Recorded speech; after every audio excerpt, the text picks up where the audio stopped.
Hello guys, आपका अपना YouTube channel classical math में स्वागत है। जैसे कि हम जानते हैं खोखले गोले का वह भाग भीतर या बाहर से रचित होता है या रंगा होता है। ठीक उसी प्रकार से खोखले गोले का जो अभी हमने बताया है कि ये इस टाइप का है, कर्व है, और ये जो कर्व है ये इस टाइप का है। तो इस कर्व में अब रंगने के ऊपर है कि किस टाइप से किधर से रंगे होते हैं, किधर से रचित होता है और वो कैसा दर्पण बनता है। तो अगर ये कर्व इस टाइप का है और बाहर से रंगा होता है तो ये अवतल दर्पण कहलाता है, और ये कर्व इस टाइप का है और अंदर से रंगा होता है जिसका परावर्तक सतह बाहर की तरफ होता है उसको हम उत्तल दर्पण कहते हैं। तो इसका जो मेन 2-3-4 पॉइंट है जिसको हमें लिटरली छोटा करके समझना होगा, जानना होगा। ये जो ऑब्जेक्टिव में ज्यादातर पूछे जाते हैं या इस पर आधारित कुछ क्वेश्चन आते हैं, तो चलिए उसको हम जल्दी से एक बार पढ़ लेते हैं। ये हमें देखने को मिलता है सबसे पहले जो अवतल और उत्तल दर्पण किसे कहते हैं हमने ये बता दिया। अब है इसमें हम C है, F है और P है। ये क्या है, आखिर इसका नाम क्यों दिए? तो ये C का मतलब होता है सेंटर। C का मतलब सेंटर। तो सेंटर किसको बोलते हैं? तो इस खोखले गोले का जो आगे इस साइड से हम बढ़ाएंगे और बढ़ाने से जो सर्किल बनता है, तो उस सर्किल का जो सेंटर बनता है, केंद्र बनता है, उसको हम लोग क्या बोलते हैं? केंद्रक बोलते हैं या सी बोलते हैं, सेंटर बोलते हैं। उसके बाद ये हम देख रहे हैं यहाँ सी और पी के बीच में एफ है, तो एफ को हम लोग क्या बोलते हैं? तो एफ को बोलते हैं यदि सी के पीछे या आगे कहीं भी कोई ऑब्जेक्ट रखा होता है और दर्पण से परावर्तन के बाद हमेशा ये नियम होता है, आप लोग याद रखिएगा, कि वो फोकस बिंदु से होकर गुजरती है। तो जिस बिंदु से होकर गुजरती है यानी कि ये इस त्रिज्या को सीपी जो है वो इसके लिए त्रिज्या हुआ। यदि ये सी सेंटर हुआ तो सीपी क्या हुआ? इस कर्व के लिए, इस वृत्त या इस सर्किल के लिए क्या हुआ? एक त्रिज्या हुआ। तो त्रिज्या पर जिस बिंदु पर काटते हुए आगे बढ़ती है वह दर्पण से परावर्तन के बाद उस बिंदु को क्या कहते हैं? फोकस दूरी। और फोकस बिंदु भी कहते हैं। और फोकस दूरी क्या किसको कहते हैं? तो ध्रुव से फोकस के बीच की दूरी को फोकस दूरी कहते हैं। और फोकस बिंदु किसको बोलते हैं? तो जिस पर वो कटती है टकराने के बाद, दर्पण से टकराने के बाद, तो उसको क्या बोलते हैं? फोकस बिंदु।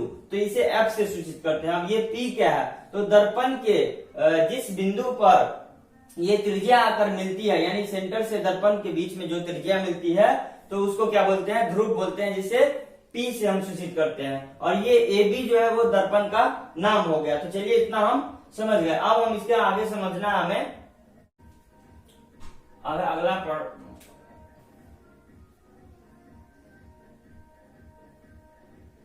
अगला टॉपिक गोलीय दर्पण का फोकस और फोकस दूरी। आइए अब इसको हम समझते हैं चित्र के द्वारा। फोकस दूरी, ठीक है। अब आइए हम इसमें गोलीय दर्पण एक बनाते हैं किस टाइप से। तो ये एक गोलीय दर्पण हुआ, ठीक। ये गोलीय दर्पण हम अगर बाहर से इसको कलर करते हैं और अंदर से इसका परावर्तक सतह रहता है तो इसको हम अवतल दर्पण कहते हैं। ये इस टाइप से इसका रचना करेंगे। रचना करने से हमें यहाँ देखने को मिलता है कि ये बिंदु सी है, ये एफ है और ये पी है। ये इस टाइप से पी है। अब हम यहाँ देख रहे हैं कि इस पर फोकस दूरी, फोकस बिंदु और कैसे क्या काम करता है। तो आइए हम इसको देखने के लिए हम क्या करते हैं, यहाँ पे एक ऑब्जेक्ट रखते हैं। यहाँ पे कोई ऑब्जेक्ट है। इस ऑब्जेक्ट से क्या होता है? ये प्रकाश की बिंदु यहाँ इस दर्पण पर आके मिलता है, ठीक है। अब इस दर्पण पर मिलने के बाद ये क्या होता है? हम जैसा कि बताए थे, दर्पण से टकराने के बाद ये फोकस बिंदु से होकर वापस चला जाता है। तो फोकस बिंदु से जब वापस चला जाएगा तो अब हम इसके लिए एक और रचना करते हैं कि जैसा कि हमने बताया था कि दर्पण पर परावर्तन के लिए क्या नियम है कि आपतित किरण, परावर्तित किरण और आपतन बिंदु पर डाला गया लंब तीनों एक ही तल में होता है। तो लंब कभी भी वक्रीय या इस टाइप से कह सकते हैं कि कर्व वाले या टेढ़े मेढ़े वाले जो दर्पण होते हैं, गोलीय दर्पण जिसका हम नाम बोलते हैं, तो उसके लिए हमेशा सी से क्या होता है? इस पर इस टाइप से लंब होता है। सी से यहाँ पे मैंने लंब खींच दिया। तो ये हो गया क्या? आई, और ये हो गया आर, यानी कि आपतन कोण और ये परावर्तन कोण। तो इस तरह से हमें यहाँ क्या मिल रहा है, दिख रहा है। और इसी बिंदु को हम जैसे कि पिछले वीडियो में भी बताए थे कि यहाँ से आगे बढ़ जाते हैं तो ये ऑब्जेक्ट का क्या बनाता है? प्रतिबिंब बनाता है, ठीक है। तो यहाँ पे इसका हम नाम लिख देते हैं, ये ए बी कोई दर्पण है और एम एन कोई ऑब्जेक्ट है, तो यहाँ पे क्या बना दिया इसका एम डैश एन डैश क्या है, प्रतिबिंब बना दिया। तो फोकस किसको बोलते हैं, केंद्र किसको बोलते हैं और ध्रुव किसको बोलते हैं, इसको और अच्छे से समझ लिया। अब ठीक इसी प्रकार से उत्तल, ये अवतल दर्पण के लिए हो गया, ये अवतल दर्पण के लिए हो गया। अब है यहाँ पे हम उत्तल दर्पण के लिए देखते हैं। तो उत्तल दर्पण में हम जैसा कि जानते हैं, उत्तल दर्पण के लिए अंदर से अगर हम रंग देते हैं तो बाहर का जो वक्र तल जो है परावर्तक सतह, तो इस टाइप से जो दर्पण बनता है वो उत्तल दर्पण बनता है। तो इसके लिए अब सी क्या होता है और एफ क्या होता है और कहां से क्या गुजरता है ऑब्जेक्ट पर, मतलब परावर्तन होने के बाद, तो वो हम देख लेते हैं। तो चलिए यहाँ सी के पास मैंने एक ऑब्जेक्ट रख दिया, ये ऑब्जेक्ट रखने के बाद यहाँ हम देख रहे हैं, लेकिन ये ऑब्जेक्ट जो रखेंगे यहाँ पे, तो ऑब्जेक्ट रखेंगे दर्पण के परावर्तक सतह की ओर, न कि दर्पण के पीछे से, क्योंकि अगर दर्पण के पीछे हम रखते हैं तो वहां तो रजतित होता है, कलई किया होता है, तो उसका प्रतिबिंब बनाएगा ही नहीं। जिधर से परावर्तक सतह उधर से उसका प्रतिबिंब बनाता है। तो चलिए हम यहाँ पे क्या करते हैं, एक ऑब्जेक्ट रख देते हैं परावर्तक सतह की ओर। अब ऑब्जेक्ट रखने के बाद यहाँ हम देखते हैं जो प्रकाश की किरण जैसे यहाँ से आ रही है, तो जैसा कि अवतल दर्पण में थोड़ा सा आप लोगों को ध्यान देना होगा कि अवतल दर्पण में आने के बाद ये अंदर की तरफ इसका परावर्तन किरण जो है, परावर्तित किरण जो है वो अंदर की तरफ आता है, लेकिन उत्तल दर्पण में परावर्तन के बाद ये ऊपर की ओर चला जाता है। किधर चला जाता है, ऊपर की ओर चला जाता है। तो चलिए हम इसे ऊपर की ओर परावर्तित कर देते हैं। ये आपतित किरण हुआ, ये परावर्तित किरण हुआ, ये इसमें भी इस तरह से आपतित किरण और ये परावर्तित किरण। तो यहाँ जो आया, तो हम यहाँ देख रहे हैं कि ये फोकस दूरी से तो गुजरना चाहिए परावर्तन के बाद, तो जी हाँ, परावर्तन के बाद फोकस दूरी पे इधर गुजरता नहीं है, लेकिन गुजरता हुआ प्रतीत होता है, जो मैंने परिभाषा में भी बोला था। तो चलिए इसका हम अब रचना करते हैं। तो ये देखिए, ये इधर क्या हुआ, फोकस दूरी से होकर गुजर रहा है। अब फोकस दूरी से गुजरने के बाद हमने एक बात और यहाँ भी बताया था कि केंद्र से इस पर क्या करते हैं, लंब डालते हैं, केंद्र से इस पर लंब डालते हैं। तो चलिए इस पर हम लंब डाल देते हैं केंद्र से।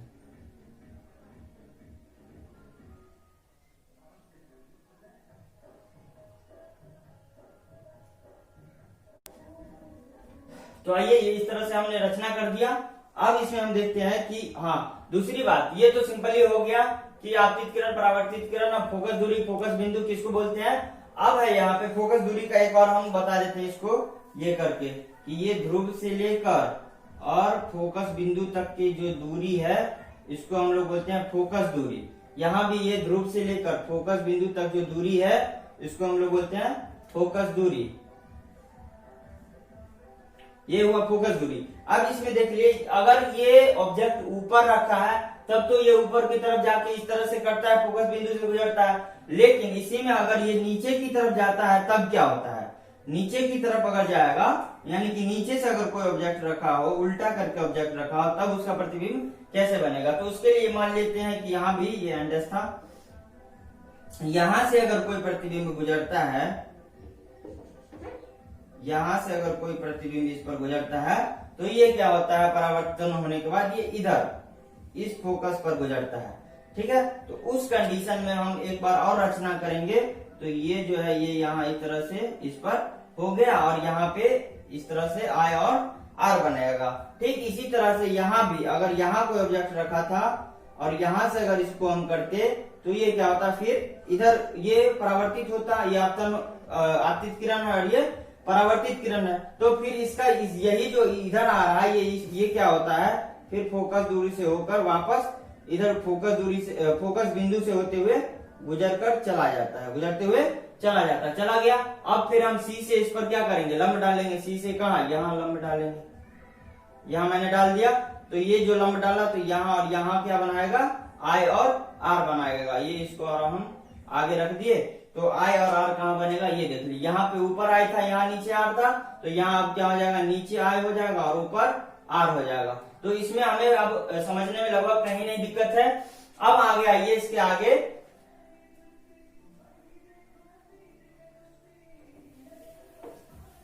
आगे थी समझा दीजिए, ई जोड़ देवे ए वाला में पिछुलका वीडियो में आप जे ले छिए क्लास, ई भ गेलै। हाँ, ई भ गेलै। कट दे। हाँ, आप जो क्लास लेवे से ओई के लिए अगला वीडियो ले देखियो। तो वक्रता, पिछले वीडियो में जैसा कि हमने देखा था कि वक्रता केंद्र और फोकस दूरी में क्या था उसका डिफिनेशन जाने थे।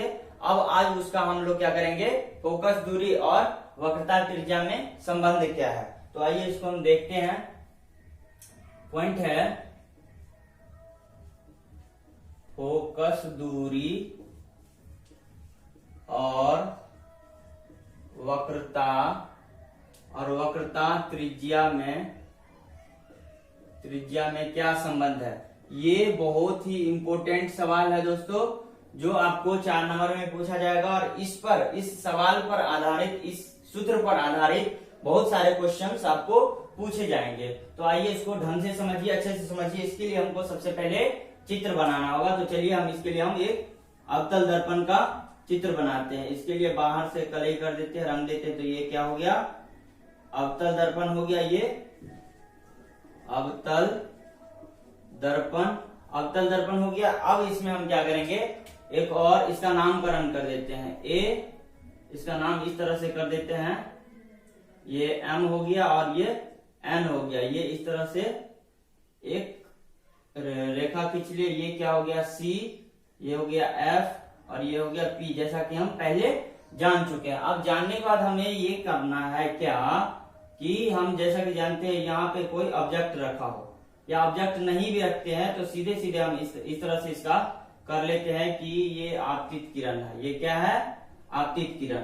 तो चलिए ये आपतित किरण मैंने यहाँ पे ड्रॉ कर लिया। और आपतित किरण होने के बाद जैसा कि हम नियम से जानते थे पहले कि आपतित होने के बाद, परावर्तन के बाद क्या होता है, ये फोकस बिंदु से होकर गुजरता है। तो फोकस बिंदु से गुजर गया। अब दूसरी बात, यहाँ पे एक और रचना करेंगे हम। यहाँ ये रचना क्या करेंगे कि हम ने ये कहा था कि वक्रता केंद्र से जो है वो जहाँ पे टकराता है या परावर्तित होता है वहां पर एक अभिलंब खींचते हैं। तो यहाँ पे एक मैंने अभिलंब खींच दिया। ठीक, तो अब हम यहाँ देखते हैं, ये हो गया I और ये हो गया R। तो अब हमें यहाँ देखने को मिलता है दोस्तों कि ये भुजा और इस भुजा में हम लोग देख रहे हैं कि हमें समानांतर देखने को मिल रहा है। तो जी हाँ, ये जो आपतित किरण है और ये जो ध्रुव पर जाने वाला जो इसका सेंटर है यानी कि वक्रता त्रिज्या है, ये क्या है, वक्रता त्रिज्या और आपतित किरण दोनों आपस में समानांतर है। तो यदि ये दोनों आपस में समानांतर होगा तो ये इसका क्या हो गया, कटान बिंदु हो गया। जैसा कि आप लोगों ने मैथ में ऐसा पढ़ा होगा, इस टाइप से अगर दो, ये 7वीं में आप लोगों ने पढ़ा होगा कि इस टाइप से अगर दो कोई समानांतर रेखा हो, अगर उसको कोई छेदी रेखा इस टाइप से काट देता है तो उसमें हम ये देखते थे कि ये कोण और ये कोण जो है वो एकांतर कोण से क्या होता था, दोनों बराबर होता था। यानी कि यदि ये कोण I हो गया तो ये कोण भी I होता था। तो ठीक इसी तरह से यहाँ भी देखिए, ये कोण अगर, अब इसका हम पहले नामकरण कर लेते हैं। तो चलिए ये नाम हो गया A, ये हो गया B, ये हो गया, ये तो C है, ये F। तो अब हम यहाँ देखते हैं कि ABC जो कोण I है, तो फिर क्या होगा, BCF, ये जो कोण है ये BCF, ये दोनों कोण क्या होगा, बराबर होगा। क्यों होगा बराबर, तो अभी हमने यहाँ बताया ये इसलिए बराबर होगा क्योंकि 7वीं में हम लोगों ने पढ़ा है कि जब दो समानांतर रेखा होगा तो उसको कोई छेदी रेखा काटेगा तो इस तरह से एकांतर कोण से ये कोण भी क्या हो जाएगा, I। और हम स्नेल के नियम से ये जानते हैं कि I बराबर क्या होता है, R। या सीधे सीधे हम ये भी जानते हैं कि आपतन कोण और क्या है, परावर्तन कोण, दोनों क्या होता है, बराबर होता है। जैसा कि हाँ, अब इसे डिटेल में समझाने की जरूरत नहीं है, आप लोग बहुत बेहतर से सीख गए होंगे मुझे उम्मीद है। तो आपतन कोण और परावर्तन कोण क्या है, बराबर होगा। तो चलिए अब इसको हम मैथमेटिकली जल्दी से इसको सॉल्व करते हैं। आइए, तो यहाँ हम देखते हैं कुछ रचना की है। रचना क्या की है, यहाँ हम लिख देते हैं AB क्या है, आपतित किरण है, आपतित किरण, ठीक है। AB आपतित किरण हो गया। फिर क्या है, BF जो है वो परावर्तित किरण है, बी एफ क्या है? परावर्तित किरण। बी एफ परावर्तित किरण। और आई और आर क्या है? आई बराबर आर और ई बराबर क्या है? आई बराबर आर बराबर लिखेंगे आपतन कोण बराबर परावर्तन कोण। आपतन कोण और बराबर परावर्तन कोण, ये तो हम जानते हैं नियम से। और आपतन कोण परावर्तन कोण जब हो गया बराबर तो हम इस तरह से कर सकते हैं, जो कोण ए बी सी, तो इसलिए हम कहेंगे कोण ए बी सी और बराबर होगा कोण किसके? कोण ए बी सी बराबर होगा कोण बी सी एफ के। कोण बी सी एफ ये कितना हो जाएगा? आई के। ये क्यों होगा? क्योंकि यहां हम देख रहे हैं चूंकि यहाँ ए बी जो है वो पैरेलल है किसके? ए बी पैरेलल है सीपी के। ए बी पैरेलल है सीपी के। तो चलिए ये एक हमें यहाँ पे पता चल गया। दूसरा हम ये भी कह सकते हैं कि जब I बराबर R, यहाँ जब I बराबर R तो यहाँ भी क्या है? I बराबर R होगा, यानी कि कोण BCF और बराबर कोण हो जाएगा CBF। तो हम लिखेंगे चूंकि कोण I बराबर R होगा, कोण I बराबर R, तो हम यहाँ कह सकते हैं फिर लिख सकते हैं कोण BCF, कोण BCF और बराबर कोण CBF, कोण CBF। क्यों होगा ये बराबर? क्योंकि हम जानते हैं जो कोण I बराबर कोण R है, मतलब आपतन कोण बराबर परावर्तन कोण है। ठीक, तो अब जब ये दोनों कोण बराबर हो गया तो इस तरह से हम कह सकते हैं ये त्रिभुज जो है CBF, तो इस तरह से हम कह सकते हैं यहां फिर अतः त्रिभुज कौन सा? CBF या FCB कह दीजिए। FCB समद्विबाहु त्रिभुज होगा, समद्विबाहु त्रिभुज है, समद्विबाहु त्रिभुज है। कौन FCB जो है वो क्या है? समद्विबाहु त्रिभुज है। तो जब कौन FCB समद्विबाहु त्रिभुज है और जब दो कोण बराबर है तो हम ये जानते हैं कि समद्विबाहु त्रिभुज में यदि दो कोण बराबर है तो उसके सामने का भुजा भी क्या होता है? बराबर होता है। इसलिए हम लिखेंगे यहाँ, चूंकि यहाँ लिखेंगे, इसलिए ये है अतः CF और बराबर होगा BF के, तो CF और बराबर होगा कितना? BF। CF और BF ये दोनों भुजा बराबर होगा। तो जब ये दोनों भुजा बराबर हो गया तो अब हम फिर क्या कहेंगे? हम एक और नियम जानते हैं कि यहाँ पे एक नियम आप लोग नोट रखिएगा, नोट में याद रखिएगा। यहाँ आप लोग एक नियम नोट में याद रखिएगा, नोट में एक नियम याद रखिएगा कि कभी भी वक्रता केंद्र और ध्रुव के बीच में जो फोकस बिंदु रहता है वो इस दोनों को बराबर बराबर भाग में बांटता है। यानी कि हम ये कह सकते हैं कि वक्रता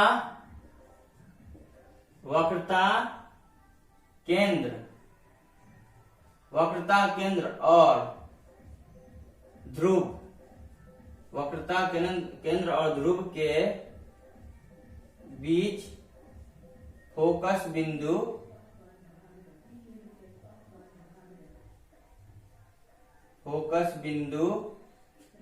अतः इस नियम से हमें पता चल गया कि अब हम यहाँ एक चीज और कर लेते हैं कि जब ये कोण I कोण R बराबर हो गया तो फिर हम समानांतर कोण से ये कहेंगे, ये AB और CP जो समानांतर है और इसको ये काटता है तो कोण R बराबर कह लेंगे ये कोण ये। ठीक है, तो इस तरह से हम ये भी कहेंगे कि अतः BF बराबर कितना? PF। इसलिए एक बार और कहेंगे, इसीलिए BF बराबर कितना? PF, यानी कि BF बराबर PF। और जब BF बराबर PF तो हम यहाँ पे BF और सेम है तो CF बराबर PF कर देंगे। फिर इसीलिए जब बी एफ बराबर बी एफ होगा तो हम इस तरह से कह देंगे सी एफ बराबर कितना पी एफ, सी एफ बराबर पी एफ। जी हाँ, क्यों नहीं कर सकते, तो हमने कह दिया। यहाँ फोकस बिंदु जो है वो क्या है, तो इस नियम से हमें यहाँ क्या पता चला, फोकस बिंदु बराबर भाग में वक्रता केंद्र और ध्रुव के बीच फोकस बिंदु जो है वो वक्रता त्रिज्या को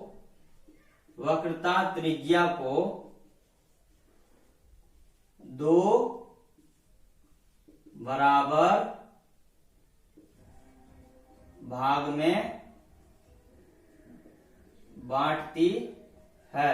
ठीक है, हो गया। तो सी एफ बराबर पी एफ। तो अब हम क्या करते हैं, यहां सी एफ बराबर पी एफ, तो सी एफ बराबर पी एफ, तो इसको हम सीपी को 2cp कह देंगे। सी एफ या पी एफ को हम इतना 2cp कह देंगे। और सीपी का मतलब क्या, सी और पी, इसको हम अभी पहले शुरुआत में मैंने कहा सी और पी को क्या कहेंगे, वक्रता त्रिज्या। तो चलिए अब हम इसको कहते हैं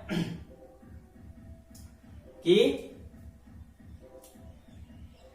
इसको हम सीधे वक्रता त्रिज्या कहेंगे। तो सीधे हम सी एफ बराबर पी एफ बराबर कितना 2r। तो यानी कि इसको एक बार और लिखेंगे हम, तो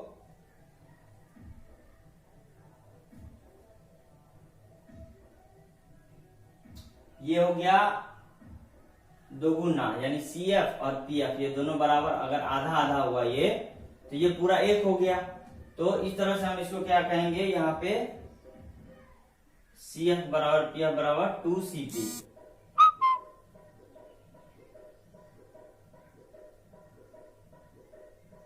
सॉरी, यहाँ पे 2cp नहीं होके यहाँ पे हम r कह देंगे सीधे सीधे। और जब r हो गया तो हम सी एफ और पी एफ जब बराबर है तो सी एफ और या सी एफ नहीं कह के आप पी एफ और जोड़ पी एफ बराबर r कह देंगे। यानी कि जब हम सी एफ को पी एफ कह सकते हैं, तो यानी कि पी एफ और सी एफ बराबर है, तो सी एफ को हम पी एफ कह देंगे। तो पी एफ और पी एफ क्या हो जाएगा, आर हो जाएगा, पूरा त्रिज्या हो जाएगा। तो वही मैंने अभी लिखा। तो यहाँ हम पी एफ और पी एफ तो कितना हो जाएगा, 2pf बराबर आर हो जाएगा। तो सीधे सीधे पी एफ बराबर आर बटा 2। और पी एफ क्या है, ये पी एफ जो है वो क्या है, मैंने पहले वीडियो में बताया था, ये जो पी एफ है वो क्या है, फोकस दूरी, यानी कि फोकस बिंदु और वक्र ध्रुव के बीच, फोकस बिंदु और ध्रुव के बीच जो दूरी होता है उसको हम क्या बोलते हैं, फोकस दूरी। तो पी एफ को हम क्या कह सकते हैं, छोटका एफ बराबर आर बट्टा 2। ये हो गया क्या, प्रूफ, ये हो गया प्रूफ्ड। यानी कहता हम कह सकते हैं फोकस दूरी, ये छोटका एफ जो है ये यहां से यहां तक, ये क्या है, छोटका एफ है, जिसको हम लोग क्या बोलते हैं, फोकस दूरी। फोकस दूरी अतः हम इसे कहेंगे कि यानी कि फोकस दूरी जो होता है वो वक्रता त्रिज्या का आधा होता है। फोकस दूरी जो है वो वक्रता त्रिज्या का आधा होता है। तो अब हम यहाँ लिख देंगे इसका, इसी का हम ये जो f बराबर आर बट्टा 2 मेरा आया है, तो उसको हम लैंग्वेज में इस तरह से लिख देंगे, अतः फोकस दूरी, और ये बहुत ज्यादा सवाल पूछा जाता है, अतः फोकस दूरी जो है वो फोकस दूरी वक्रता त्रिज्या का आधा होता है। क्या होता है, आधा होता है। चलिए हो गया। अब इसके आगे ये जो है वो प्रतिबिंब कैसे बनेगा दोनों दर्पण में, अवतल दर्पण में, उत्तल दर्पण में, उसका एक बार हम लोग पढ़ लेंगे 4-5 टाइप का चित्र के साथ प्रैक्टिकली। और फिर उसके बाद दो और सूत्र है जिसको हम लोग फिर से डराइव करेंगे और उसके बारे में डिटेल में संबंध जानेंगे। जैसे कि x बराबर ut plus half at square जो है वो, उसको भी हम लोग देखेंगे। लेकिन अभी फिलहाल हमने एक चीज देखा जो बहुत भी आई है, वो f बराबर r बट्टा 2, यानी कि फोकस दूरी जो है वो वक्रता त्रिज्या की आदि होती है वो कैसे होती है, क्यों होती है, अभी हमने देख लिया। तो चलिए, धन्यवाद।